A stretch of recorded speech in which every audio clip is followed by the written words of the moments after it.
অৰুণোদয় হিতাধিকাৰীসকলৰ কাৰণে আহি গ'লে খুবেই ভাল খবৰ, কাৰণ এতিয়াৰে পৰা আপোনালোকৰ অৰুণোদয়ৰ লগত জড়িত থকা যিকোনো ধৰণৰ সমস্যা আপোনালোকৰ নিজৰ সমষ্টিতে সমাধান কৰিব পাৰিব। ইতিমধ্যে যিহেতু অসমৰ মুখ্যমন্ত্ৰী ডক্টৰ হিমন্ত বিশ্ব শৰ্মা ডাঙৰীয়াদেৱে কৈছে যে অসমৰ প্ৰত্যেকটো সমষ্টিতে একোজনকৈ অৰুণোদয় সাৰথী নিয়োগ কৰিব।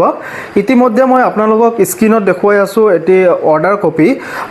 এইটো হ'ল যোৰহাট ডিষ্ট্ৰিক্টত 4টা সমষ্টিত ইতিমধ্যেই অৰুণোদয় সাৰথী নিয়োগ কৰিছে।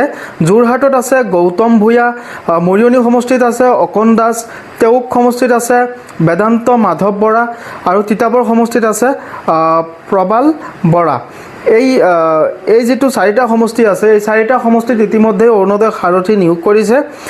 যোৰহাট সমষ্টিত আপোনালোকৰ ডিচি অফিচত যাব লাগিব গৌতম ভূঞা দেৱক লগ কৰিবৰ কাৰণে। তেখেত হ'ল অৰুণোদয় সাৰথী। অৰুণোদয়ৰ লগত জড়িত থকা সমস্যা তাতে সমাধান কৰিব পাৰিব।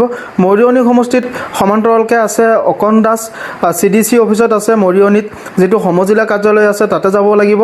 তেওক সমষ্টিত আছে বেদান্ত মাধৱ বৰা, সেইটো CDC অফিচত আছে, য'ত নেকি সমজিলা তেওক সমষ্টিত আছে। তাতে গ'লে আপোনালোকে অৰুণোদয়ৰ সমস্যা সমাধান কৰিব পাৰিব। তিতাবৰত আছে প্ৰবাল বৰা, CDC অফিচ অৰ্থাৎ সমজিলা কাৰ্যালয়। চ' এইটো খুবেই ভাল খবৰ যোৰহাটবাসীৰ কাৰণে, কাৰণ যোৰহাট জিলাত 4টা সমষ্টিত ইতিমধ্যে অৰুণোদয় সাৰথী নিয়োগ কৰিছে।